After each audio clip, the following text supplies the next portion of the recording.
You know, I almost forgot to show you guys what it looks like. So it came out real nice.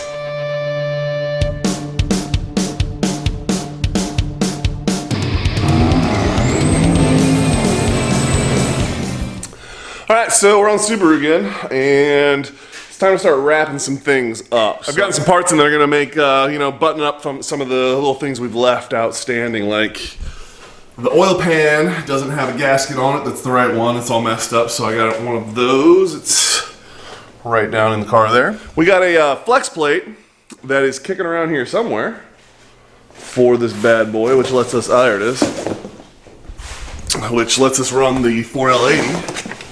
So we got that bad boy right there. So we're gonna go ahead and get the motor and trans out one last time. I laugh every time I say that because I know it's gonna come out a bunch more times, but we're gonna get it out one more time for this setup. And like I said, we're gonna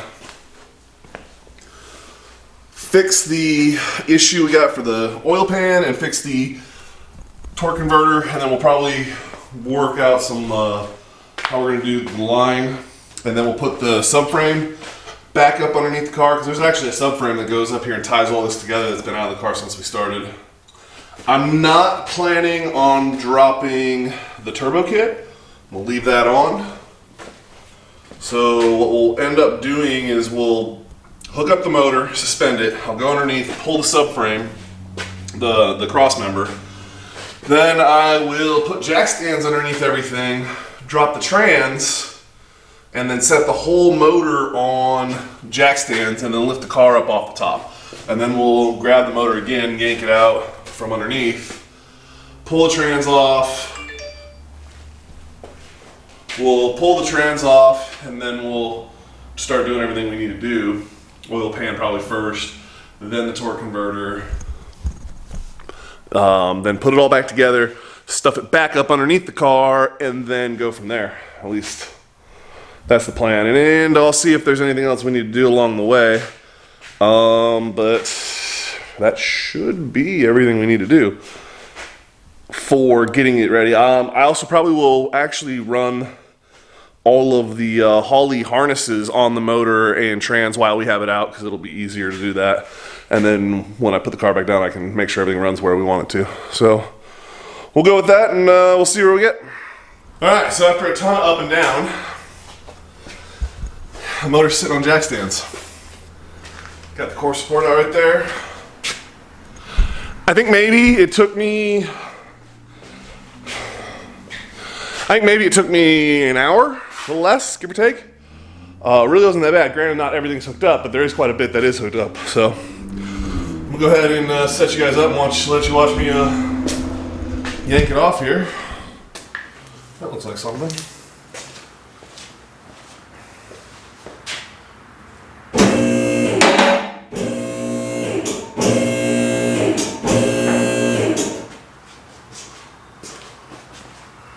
Everything looks clear. Yeah. Get this off. I'm gonna need to take this to the ceiling.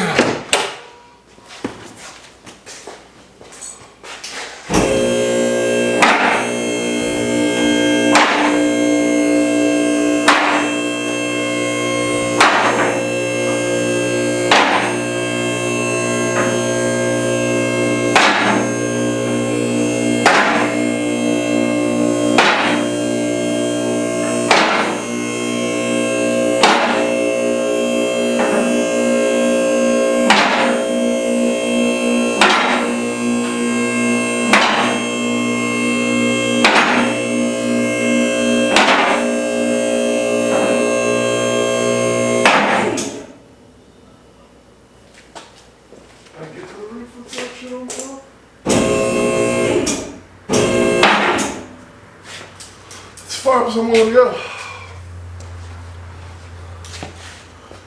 It's been a minute since I've seen this thing out like this. I have a bunch of bolts. It's only 2.0. Wow, there's a ton of stuff to do here. I need to order some parts that I just now remembered looking at it, like a dipstick. I gotta buy lines to go to ANs for the oh yeah, there's a bunch. I will get on that today. Yeah, so got her all out. She's all sitting there. Gotta figure out some linkage issue I got going on here. Nothing too big. Pick it up, separate it, pull the pan off it.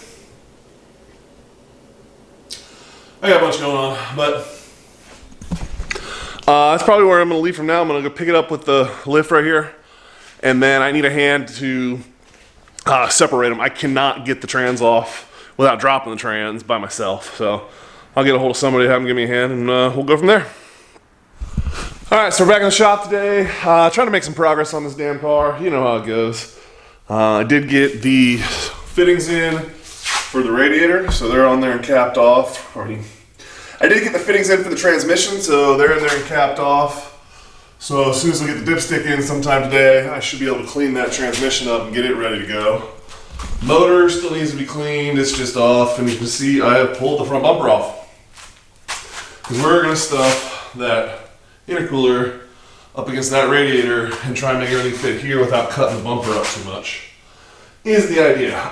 So basically to do that, I'm gonna end up cutting this completely off and this completely off, and then cutting here and there and here a little bit.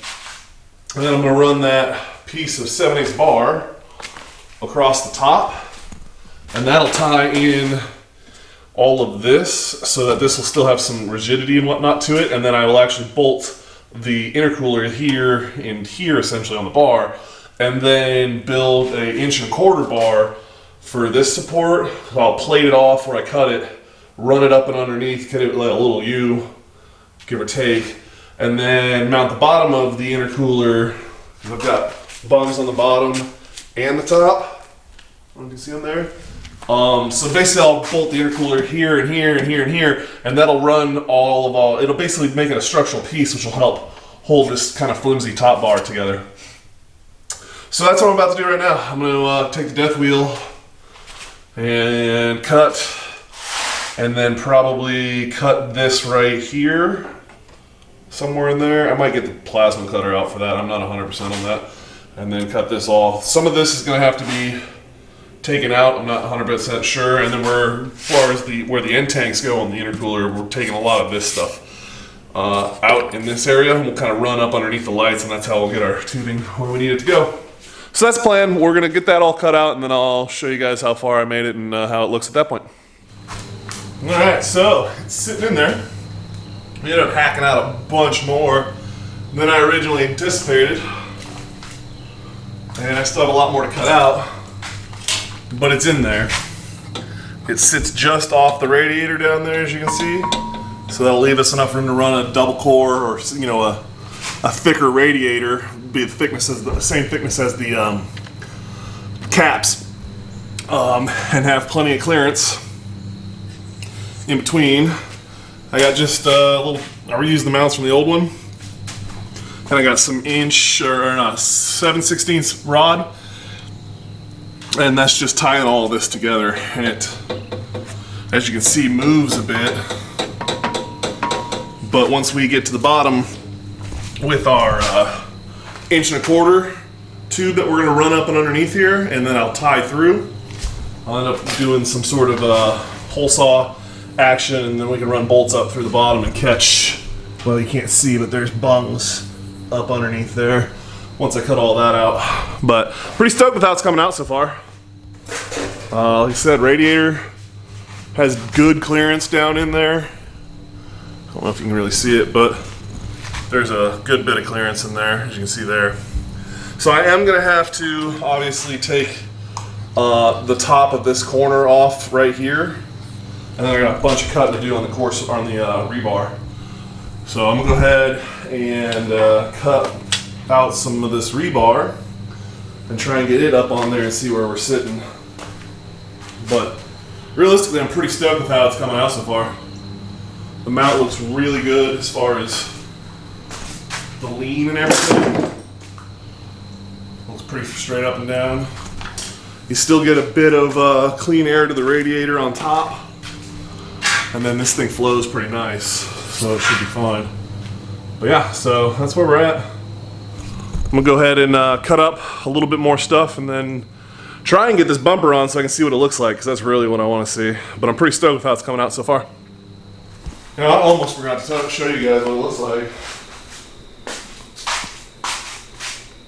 So it came out real nice. Turns out I did not have to mess with this at all. The grill sits in there pretty nicely. It does move around a bit, but I've only got one clip in there too. So the lines look good, everything looks good. She looks super nice. I really like the reveal on it. Not too fancy. You can get an idea just how big the damn thing is. So it should work pretty well. Gets a good bit of air here, or down here. Gets some across the top. I may, depending on how it goes at some point down the road, put some inlet holes here across the bumper.